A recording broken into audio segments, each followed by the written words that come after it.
Ang ating paksa ay ang isang salitang gasgas na gasgas sa ating pandinig. Ngunit napakailap sa realidad ng buhay ng mga ordinaryong mamamayang Pilipino. Ito ang demokrasya. Bagamat sa papel ay tila nakasisilaw ang diwa nito, ngunit sa mahabang panahon ng paggamit o pag-iral nito sa isang bansa, lalo na sa bansang Pilipinas, ito ay isang nasa papel lamang at hindi talaga na isasagawa ng naaayon sa diwa nito ng malaya, magaan at libre.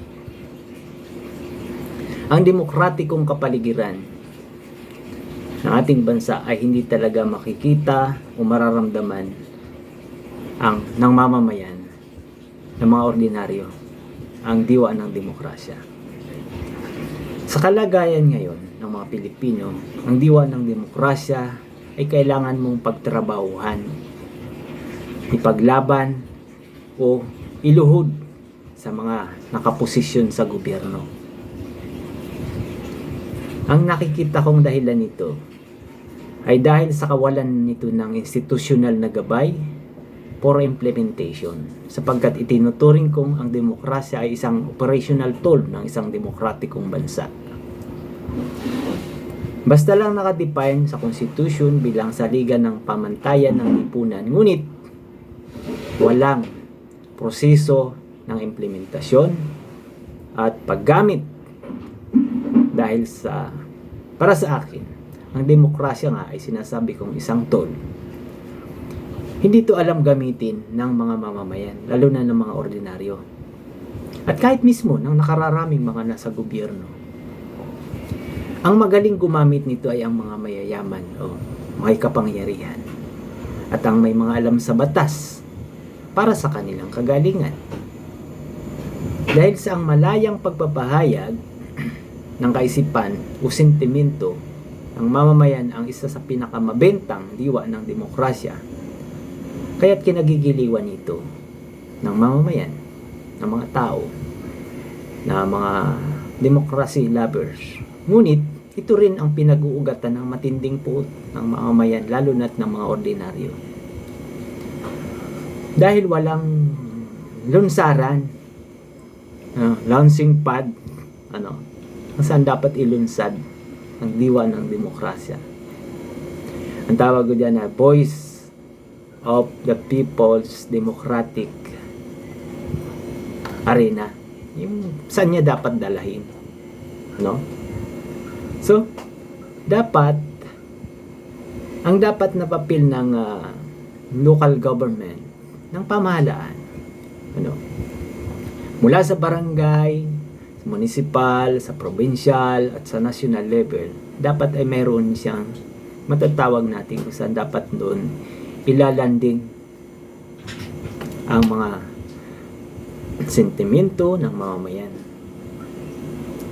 Hindi dapat sa lansangan. Sa modernong panahon, dapat ang sentimento ng mamamayan ay mayroong tamang daan papunta sa portal ng gobyerno. Dito ay sinasala ang mga hinaing ng tao, kahit sa isang tao lang magmula na may hinaing, dapat ay mayroon siyang dapat napuntahan. Alam niya na doon dapat dalahin, hindi sa iwasang bayan sa mga plaza. Doon niya ihahain ang kanyang sentimento o mungkahi para sa kagalingan ng pamamahala at pangkalahatang kagalingan ng mga Pilipino. Malalaman dapat ang reklamo kung ano ang evaluation, sa kanyang hinaing. Karapat dapat ba itong bigyan ng pansin, ibabalidate yun dapat. Kung kailangan dalhin sa nasyonal, malalaman niya rin sa panahon na kanyang inilunsad dito, ganun dapat ang kalagayan ng pagtanggap ng hinaing o voice of the people, tinatawag natin under the democracy, yung nakikita ng mamamayan kung paano inaaksyonan ng pamahalaan ng kanyang hinaing. Ang tinutukoy ko dito ay hindi ang mga kaso, kundi ang mga puna ng tao sa pamamahala. at ang kanyang mga mungkahi. Kahit ito lang ang mabigyan ng pansin o tamang paghandle ng gobyerno.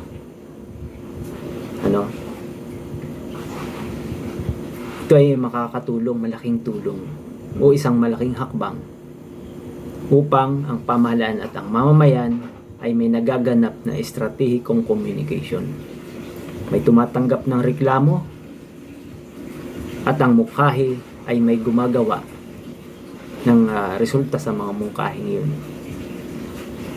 Ang mga mungkahi na may kaukulang aksyon at may nagpapahayag ng resulta sa mga ginawang aksyon ng gobyerno.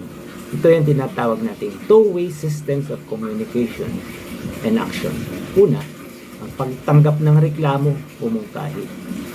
Pangalawa, pagpapahayag ng aksyon ng gobyerno sa reklamo o mungkahi. Pahayag ng pagtanggap at pag-evaluate at pagpahayag ng pagkilala sa magandang mungkahi at action taken ng gobyerno. Dito dapat nagaganap ang tamang kolaborasyon halaga ng isang mamamayan na nagagampanan at nararamdaman niya ang kanyang demokratikong karapatan sa pagpapahayag. Hanggang sa muli, abangan niyo po ang mas malalim nating pag-aanalisa tungkol sa paksang ito. Once again, the power of the brain be with you always.